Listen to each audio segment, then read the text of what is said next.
동일하신 하나님의 은혜, 멈추어지지 않는 하나님의 은혜, 날 사랑하신 하나님의 은혜가 오늘도 우리 가운데 가득하시기를 바랍니다.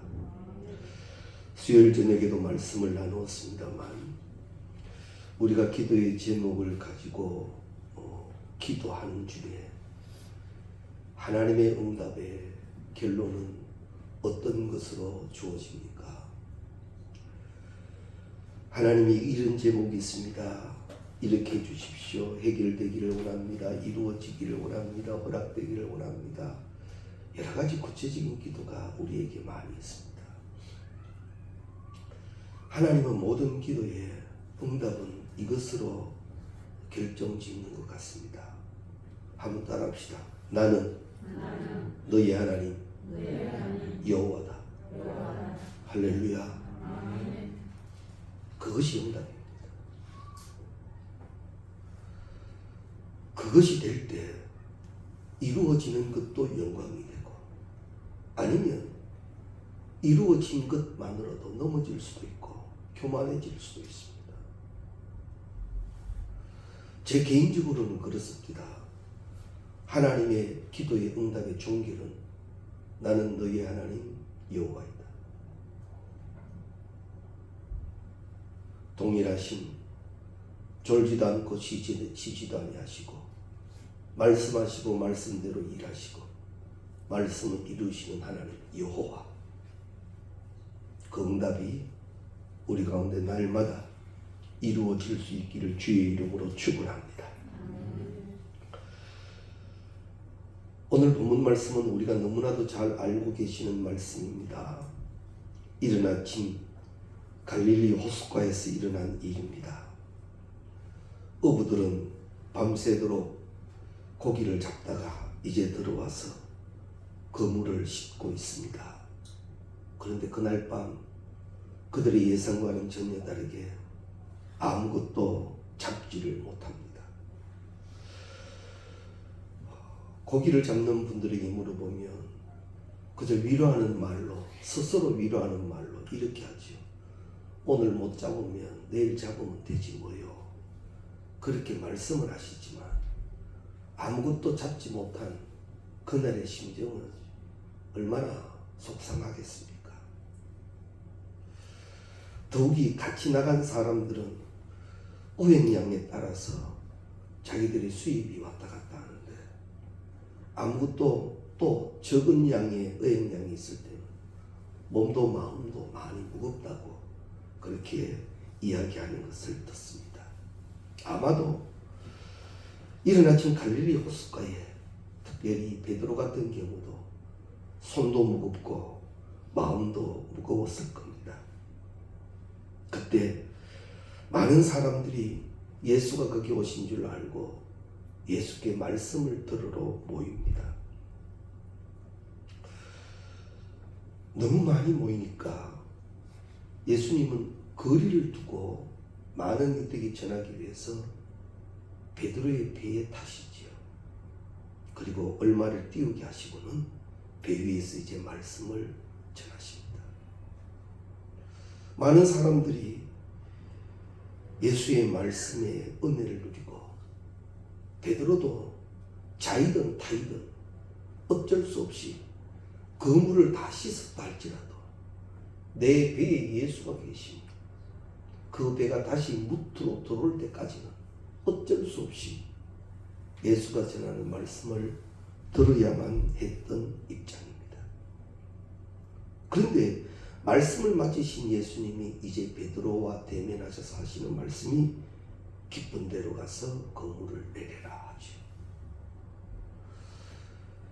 예수는 세상적인 직업상은 목수입니다. 베드로는 어부이고요. 많이 다릅니다.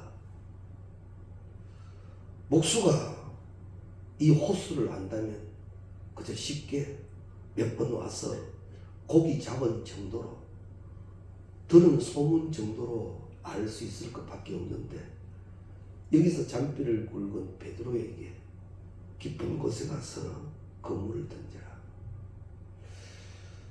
우리가 베드로의 입장이라면 어떨 것 같습니까? 세상 말로 똥꿈방지다는 겁니다. 이 호수를 알면 내가 더 잘 아는데 당신이 말씀 좀 전한다는 그 권위로 깊은 곳에 가서 그물을 던져라. 별로 은혜가 안 됩니다.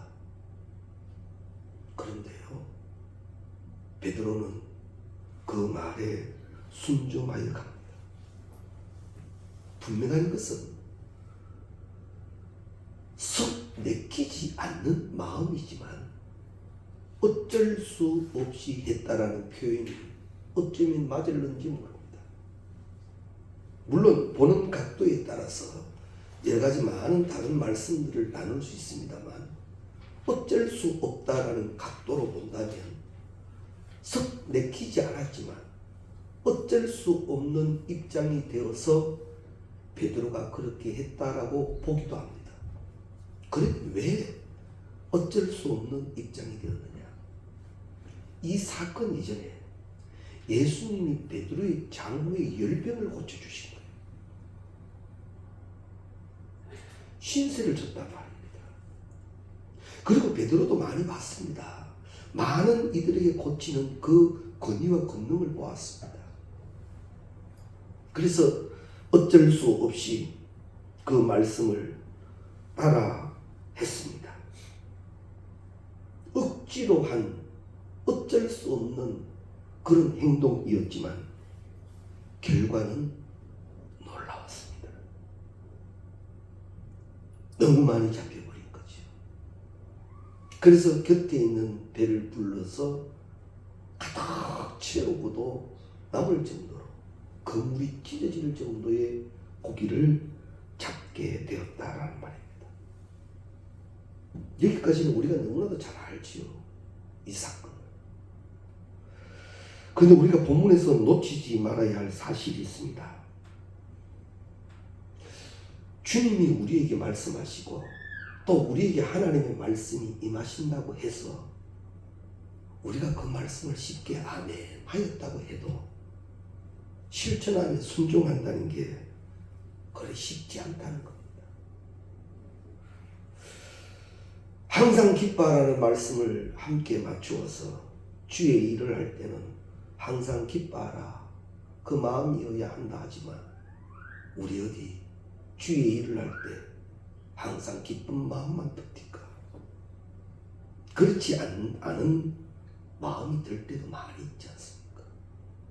때문에 우리의 믿음이 감정적인 것에 치우치면 안 됩니다. 믿음은 의지적 측면이 강해져야 합니다. 자유의 의지를 사람에게 주셨거든요. 하나님은 자유의 의지를 우리에게 주셔서 우리로 선택하게 하셨습니다. 그때 우리가 날마다 모든 것의 기준인 말씀에 근거해서 이것이 말씀이 원하시는 일이니까 주의 종이 행하겠나이다. 이 의지적 결단이 계속되어져야 돼요. 아니면요, 감정적 신앙이 되어버리면 기분 따라갑니다. 자존심 따라가고. 그래서 우리의 신앙은 날마다 말씀을 기준으로 한 의지적 결단의 훈련을 가져야만 합니다. 베드로가 고기를 많이 잡을 것이라는 믿음으로 아니 억지로 그물을 던졌기 때문에 그물에 고기가 잡힌 것이 아니라 엄밀히 말하면 베드로의 믿음 때문이 아니라 그 말씀에 억지로라도 순종했기에 이루어진 사건이라는 거죠. 그래서 우리가 이런 생각을 꼭 가져야 합니다. 하나님의 말씀이 오늘 내게 임하셨다. 이건 1차적인 복입니다.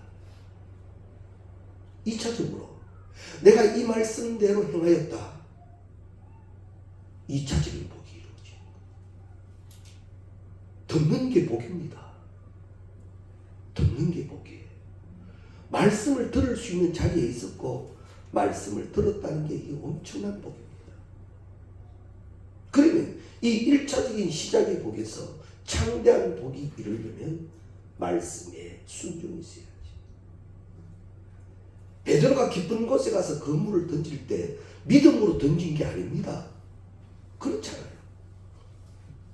예수께서 말씀하시니 깊은 곳에 가서 그물을 던지면 고기가 많을 것이다. 그 믿음으로 한 게 아니고 말씀하시니 순종한 거예요. 순종했더니 결론이 그런 거예요. 중요한 말씀입니다. 말씀을 따르는 사람들에게는 말씀의 성취가 있습니다. 말씀을 믿고 순종한 자리에는요, 순종의 결과가 있다는 거죠. 그래서 때로는 순종이 제사보다 낫다고 그러지 않습니까? 순종의 제사를 드리라지. 그런데 만일 이때 베드로가 감정적 측면으로 예수님의 말씀을 받았다면 그래 못하죠. 다른 말 나왔죠. 다른 말 나왔죠.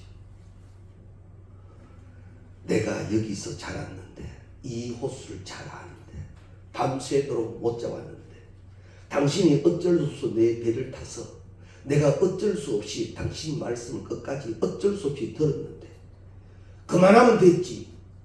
또 쓸데없는 소리를 깊은 곳에 가서 그물을 던지라. 말되는 소리를 해라.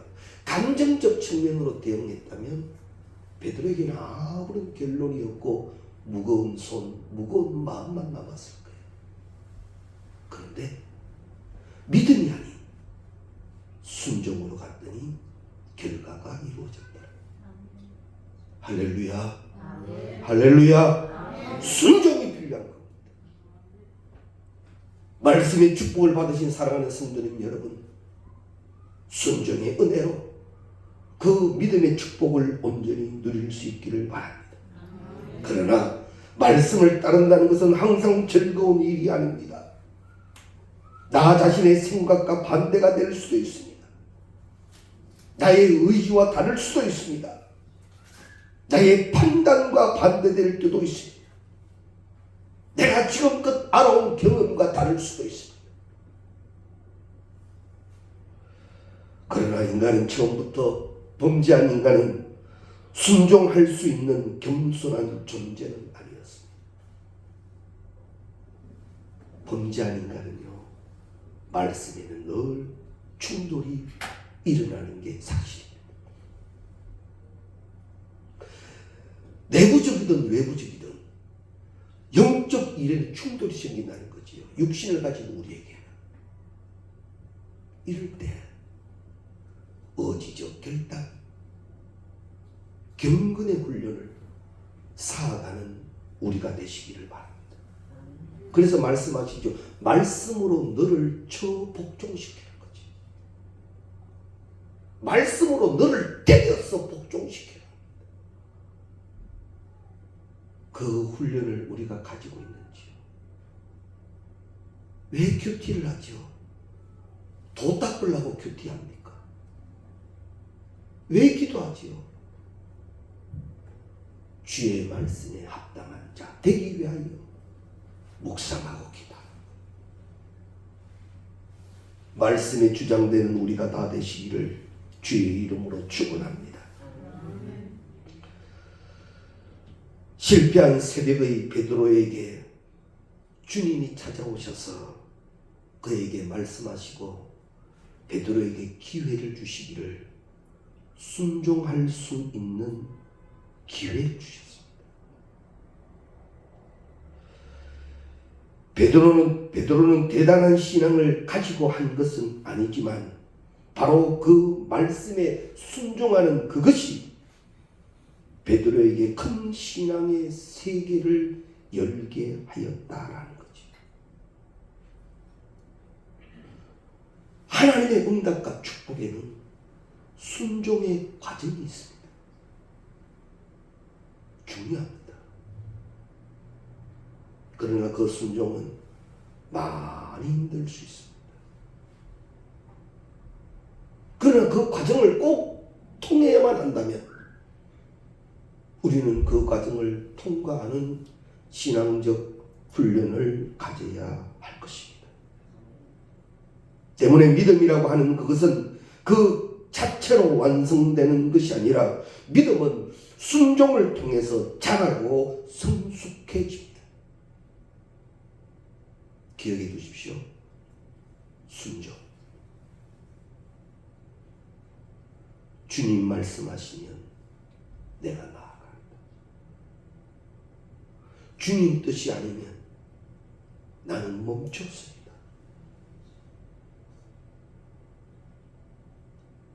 이 훈련이 신앙생활 가운데 되어져야 합니다. 자, 이제 순종의 결과로 많은 고기를 잡았습니다. 쉬운 말로 기도의 응답을 받았습니다. 그토록 고대하던 응답을 이루었어요. 그러면 우리 같으면 감사합니다.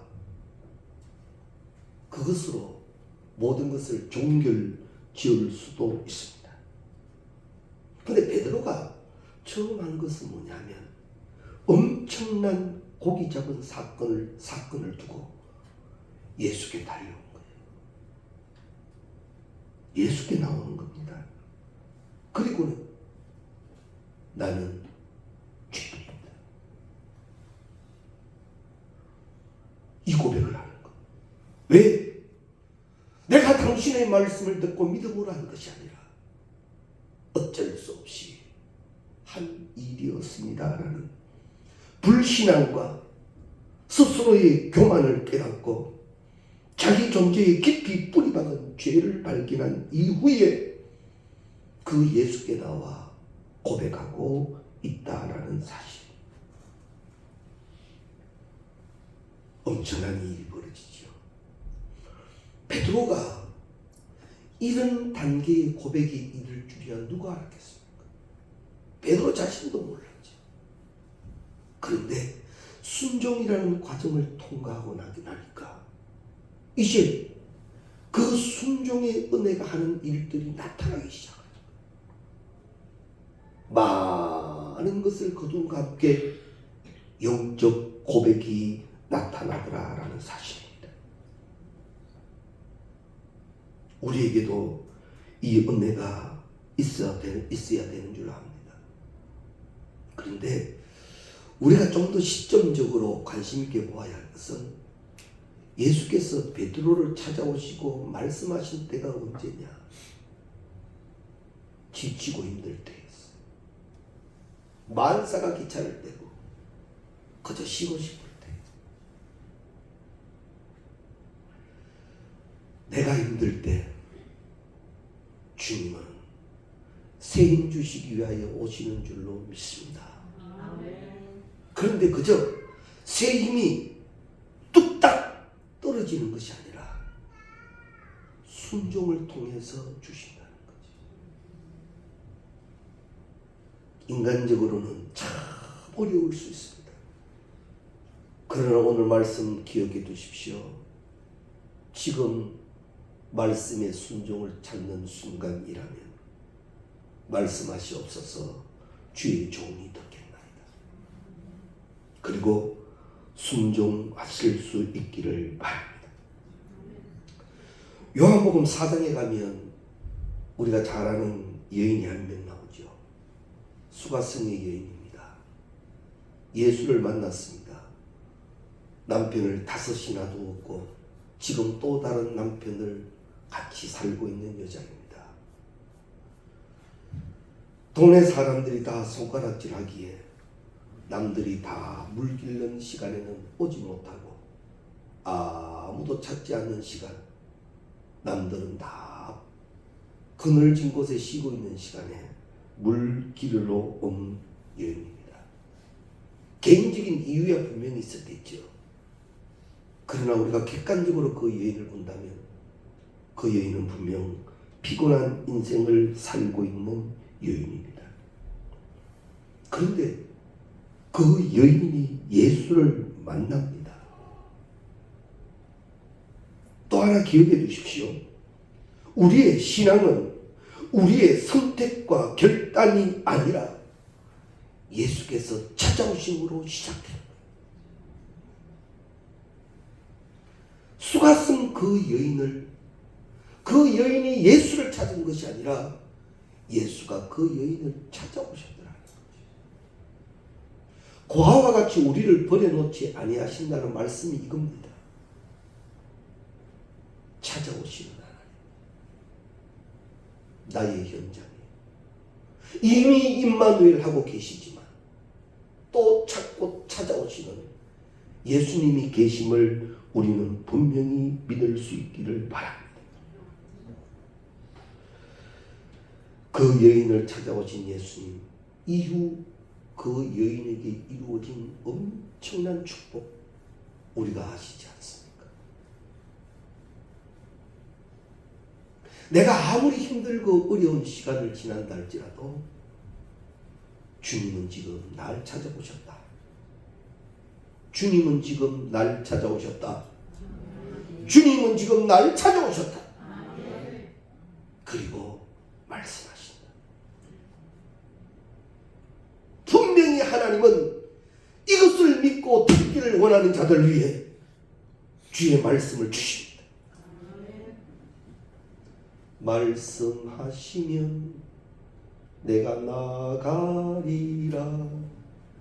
주님 뜻이 아니면 내가 멈춰서리라. 주님 말씀하시 반드시 말씀합니다.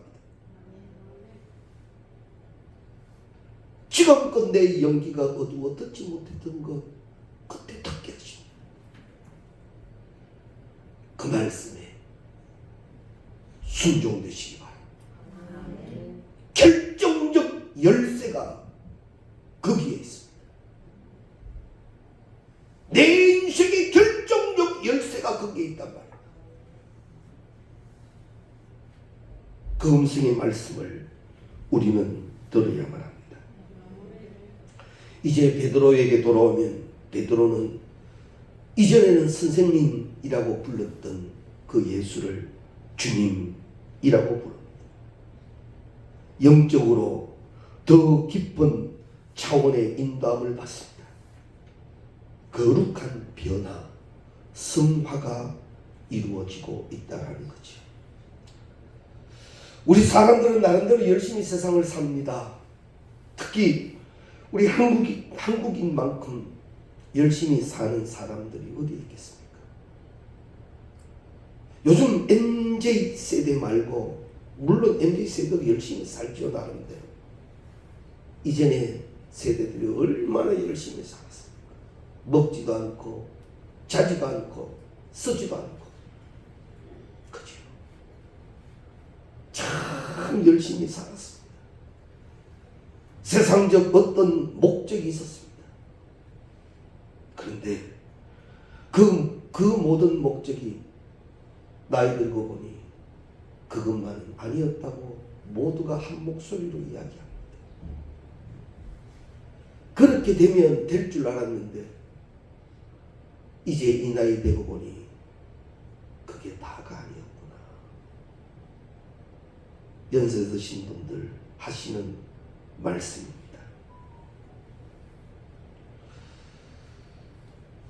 베드로는 날마다 목적이 하나입니다.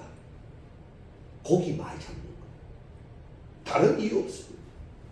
왜 고기를 많이 잡아야 되지요? 우리말로 잘 먹고 잘 살라고.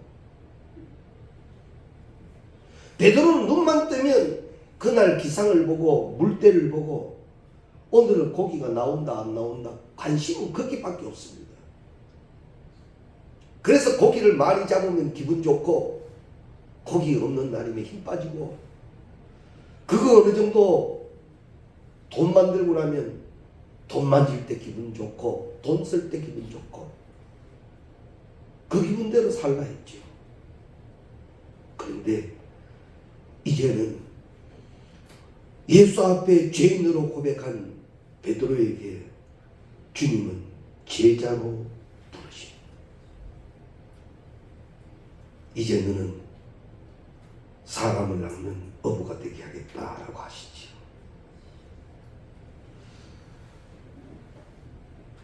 자, 과정이요, 순종됐습니다. 이제 막 은혜도 받았습니다. 여기서 딱 멈추어서 요 내대로만 살면 참 좋겠는데, 주님은 거기에서 한 걸음 더 나가십니다. 나를 따르라. 이제 계산이 좀 나오기 시작합니다. 그러면 저 고기는 어쩌고요? 응답받은 저 고기는 어쩌고요? 내 삶은 어쩌고요? 진정한 순종의 영적 축복이 무엇입니까? 주님이 가자라고 부르실 때 참 성과 거룩한 변화는 대단하지요. 배와 그물을 버려두고 예수를 쫓아. 신기하지요. 부르실 때 순종된 것, 이것이 더 큰 축복의 시작인 줄로 믿습니다. 누구라도 자기 스스로 자발적으로 주님을 따라가지는 못합니다. 그러나 주님의 말씀에는 순종하며 그 걸음을 시작하는 게 복입니다. 꼭 기억해 두셔야 합니다. 이런 면에서 우리 그리스도인들 모두는 부름받은 사람들입니다. 부름받아 낯선 이 몸 어디든지 가오리다. 괴로우나 즐거우나 주만 따라 가오리니 어느 누가 막으리까. 죽음인들 막으리까. 어느 누가 막으리까. 죽음인들 막으리까. 아골골짝 빈들에도 복음 들고 가오리다.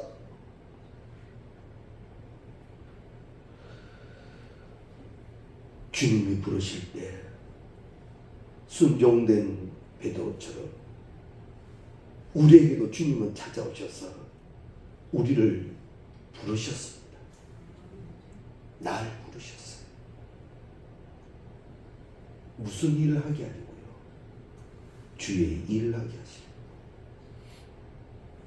네가 사람 낚는 어부가 되는 그 일을 하게 하시려고 우리를 부르고 계십니다. 때문에 우리는 우리의 부족함을 핑계 삼아 그 부르심을 거절해서는 안 됩니다. 못하는데요, 안 되는데요, 그럴 형편이 아닌데요. 성경에 보면 그렇게 얘기한 사람이 있죠. 대표적인 인물이 누굽니까? 누가 떠오릅니까? 모세입니다. 내가 이제 너를 바로에게 보내야 되겠다. 말 못하는데요, 못하는데요. 모세가 몇 번 못한다고 거절하는가 하면 6번 그럽니다. 못합니다. 안 됩니다.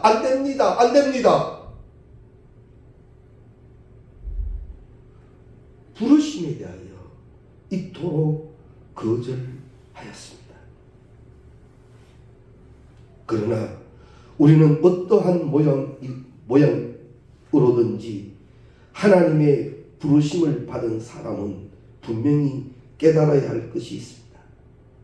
내게 계획을 세우신다.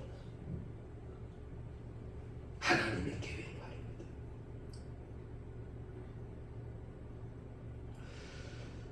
그러면 너는 부름 받았는데 나는 부름 안 받은 것 같다. 착각입니다. 그리스도인은 모두가 부름 받은 자들입니다. 어떤 핑계, 어떤 부족함도 내세우지 마십시오. 내가 여기 있나이다. 그때 주님은요, 새 힘도 주시고 필요한 거 붙여주시고 그 일을 감당하여 영광 받으실 줄로 믿습니다. 베드로는 어떤 모습으로 예수님을 따라갑니까? 육지에 배를 대자마자 곧바로 현장에서 예수의 모습, 예수의 말씀에 순종하는 것을 보게 됩니다. 헌신의 결과를 계산하는 사람들은 예수를 따라가지 못할는지 모릅니다. 이렇게 헌신하면 이렇게 되겠지. 말씀에 이렇게 되었으면 나도 그래 되겠지.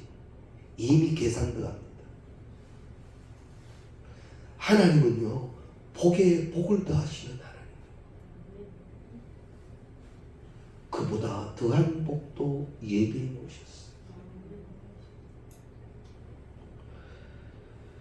예수님을 찾아온 우리 부자 청년을 우리는 잘 압니다.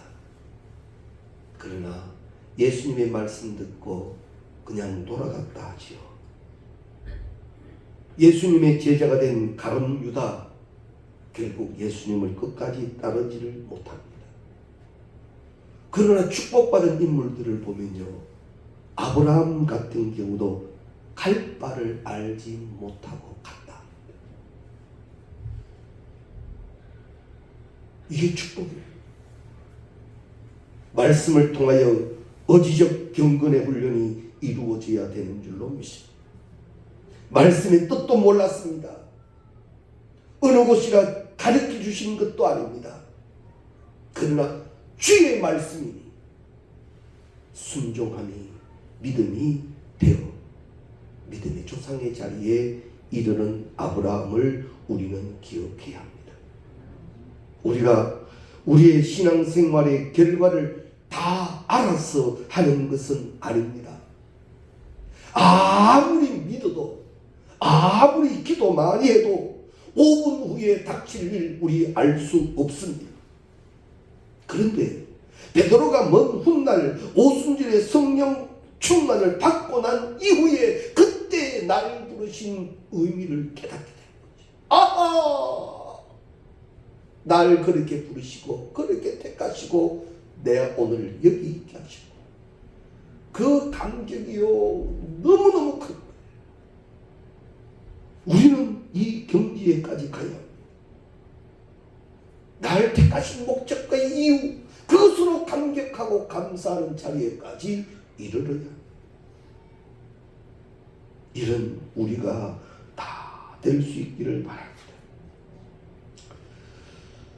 부르심의 내용에 대한 확신이 아니라 부르시는 그분의 말씀이기 때문에 순종하는 우리가 되어져야 한다라는 사실입니다.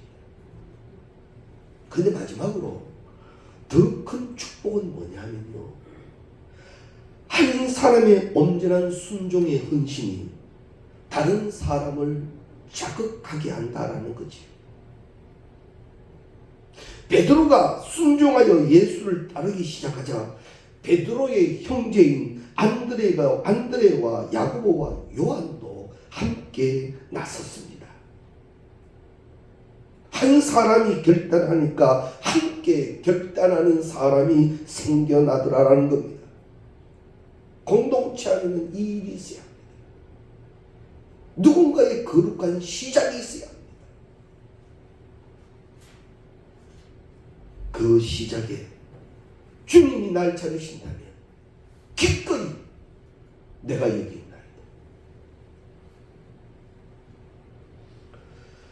권사님 계시는데 말씀드려 죄송합니다. 오늘 새벽에도 우리 최기하 권사님이 오늘 내가 기도 순서인 줄 알고 새벽 제단 나오셔서 기도하시고 또 제단 쓰시고, 사실 안 나오신 형편에서 못 나오신 분들은 모르죠. 나왔는지 안 나왔는지. 그러나 그 모습을 주님이 받으신다.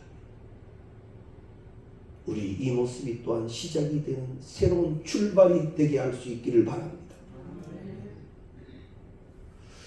저는 목회를 하면서 이거는 배웠습니다.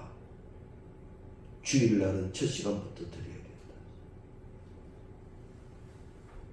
그래서 주일 새벽 기도는 제가 많이 강조하죠. 한 번은 부교육자 때에 수요 기도회를 맡았는데 그날 어떻게 해서 새벽 예단을 못 나갔어요. 그날 목사님이 강단에 서지 마라 하시대. 양전, 그것도 전도사입니다. 양전도사부터 똑바로 하나님에 서고 강단에 서시오. 그게 아직도 제 머리에 꼽혀 있습니다. 사랑하는 성도님 여러분, 거룩한 시작이 되시기를 주의 이름으로 축원합니다. 우리 양덕교회는 그 사람이 필요합니다. 거룩한 시작이 되어줄 사람이 필요합니다. 누가 될 것입니까? 마음으로 소원하십시오. 내가 여기 있나이다. 지금 우리 교회 형편상 할 말 많은 때이지 않습니까? 그러나 그 할 말을 쫓아가는 자가 아니고 기도합시다. 충성합시다. 헌신합시다. 새로운 시작이 됩시다. 말씀 들고 복음 됩시다. 맡겨진 일에 책임을 다합시다. 이 거룩한 시작이 있는 그곳에 주의 영은 역사하여 주실 줄로 믿습니다.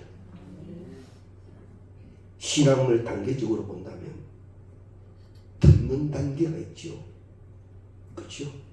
말씀드린 대로 들었다면 오늘 말씀으로만 정리한다면 억지로라도 의지적으로 하십시오.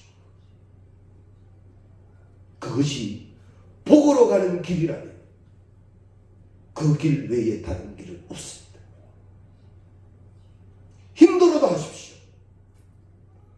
좁고 협착하여 찾는 이가 적어도 하십시오. 오직 그 길이라면 그 길을 걸어야만 합니다. 우리는 사명을 받은 부름받은 주의 사람들입니다. 부르시는 때를 따라 순종될 수 있는 우리가 다 되시기를 바랍니다. 순종이 되는 그곳에 하나님의 응답이 있습니다. 만선의 기쁨이 있단 말이죠. 신앙을 잘 길들여라 하지요.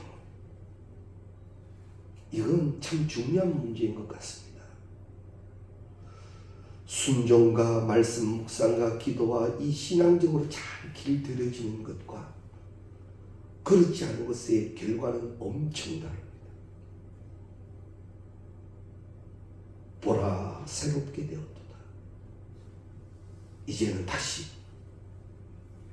말씀 앞에 무릎 꿇고 말씀을 듣는 법, 순종하는 법, 그래서 믿음이 되는 법, 주께 영광 돌리는 법, 우리에게 온전히 이루어지시기를